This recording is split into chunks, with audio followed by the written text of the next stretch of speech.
President. Først takk til interpellanten Høybråten for å reise en viktig debatt i dag. Hendelsen i Mexicogolfen en kraftig påminnelse om at all aktivitet forbundet med risiko.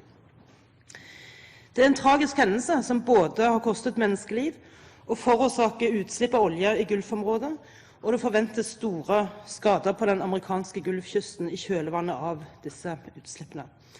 Og som flere har sagt tidligere i debatten, så kjenner vi ikke omfanget av disse utslippene ennå.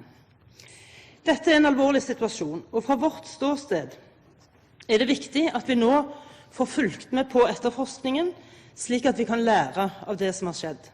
Det derfor positivt at Petroleumstilsynet har tatt initiativ til et arbeid som nettopp går ut på å få kunnskap om hva som har skjedd, sammenligne dette med norske forhold, for å studere relevansen i forhold til vår egen sokkel.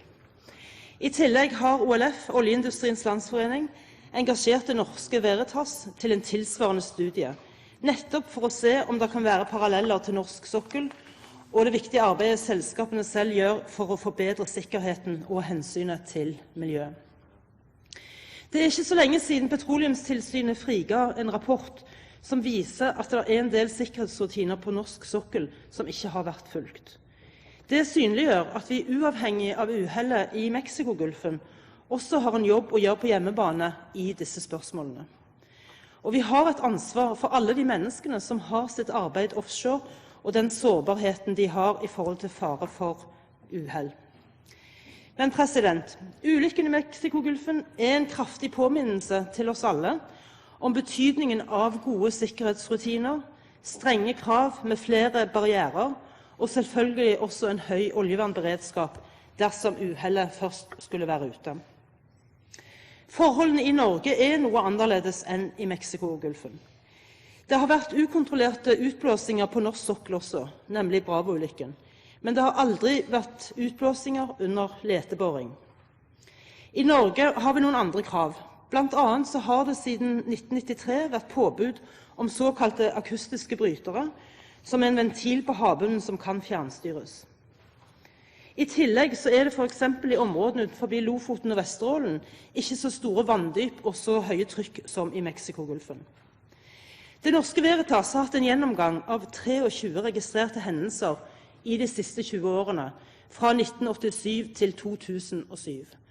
Og konkluderte med at de fleste av disse ikke ville kunne skje på norsk sokkel på grunn av våre krav til boreoperasjoner. Det verdt å merke seg at 96% av disse hendelsene skjedde nettopp i den amerikanske delen av Mexicogolfen. Og jeg registrerer statsråden sier at amerikanske myndigheter ønsker å lære av hvordan vi tilrettelegger vår forvaltning og vår regulering av oljevirksomheten, og jeg vil håpe og tro at vi kan tilføre amerikanske myndigheter noe her. Det som sagt viktig å lære, og hendelsen en kraftig påminnelse om at all aktivitet innebærer risiko. For den norske kystlinjen imidlertid skipstrafikken definert som den største miljørisikoen i forhold til utslipp som når land. Vi husker alle den siste hendelsen utenfor Langesund og havariet til Full City. Og det viser hvor viktig beredskapselementet og det ingen tvil om at beredskapen høyere i områder med olje- og gassvirksomhet, noe som også positivt dersom vi skulle oppleve skipsforlis. Vår oppgave som politikere å ha en helhetlig tilnærming til de ulike spørsmålene.